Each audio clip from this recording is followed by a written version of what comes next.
Місцеві новини на Радіо Респект. Вітаю! У студії новин на Радіо Респект працює Віктор Терещук. На Рівненщині у селі Колодинка через вибух боєприпасу постраждав підліток. Трагедія сталася напередодні ввечері. У руках 13-річного хлопця здетонував підривач до гранати. Дитину негайно госпіталізували. Медики діагностували травматичну ампутацію пальців руки. На місці події працювали вибухотехніки, які виявили ще декілька подібних пристроїв. Наразі поліція з'ясовує, звідки у хлопця з'явилися боєприпаси. Правоохоронці вкотре закликають батьків пояснити дітям, що у разі виявлення підозрілих предметів у жодному разі не потрібно торкатися їх, а негайно телефонувати на лінію 102.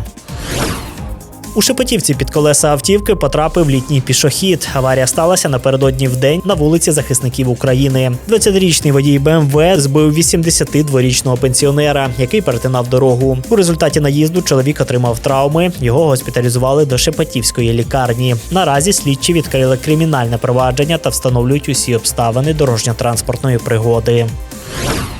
В Острозі затримали 48-річного торговця метамфетаміном. Житель села Здовбиця потрапив у поле зору правоохоронців ще торік. Тоді правоохоронці задокументували перший факт продажу наркотиків. А нещодавно чоловік знову збув чергову дозу психотропу, після чого у його помешканні провели обшук. Там виявили запаси канабісу та метамфетаміну. Наразі підозрюваний перебуває у слідчому ізоляторі. За торгівлю наркотиками йому загрожує до 10 років позбавлення волі. Суд дозволив затриманому вийти під заставу, проте гроші він поки не вніс. У Костополі судитимуть чоловіка, який продавав автомобілі, привезені як гуманітарна допомога для Збройних сил України. За даними слідства, 32-річний чоловік увіз в Україну 4 автівки, задекларувавши їх для благодійної організації. Проте замість того, щоб передати транспорт військовим, він продавав машини та заробив понад $500 000 гривень. Поліцейські викрили схему, всі 4 автомобілі вилучили та передали на потреби захисників. Попри щире каяття, підозрюваному загрожує до 7 років позбавлення волі. Матеріали справи вже скеровано до суду. У Радовилові патрульні зупинили автомобіль ВАЗ, за кермом якого перебував 15-річний підліток. Поліцейські звернули увагу на автівку, оскільки водій не був пристебнутий паском безпеки. Як з'ясували потім, хлопець, звісно, що не мав водійського посвідчення. На місце події викликали матір неповнолітнього. На неї правоохоронці склали адмінпротокол за неналежне виконання батьківських обов'язків. Патрульні ж вкотре нагадують, що контроль за дітьми та їхньою безпекою – це відповідальність батьків.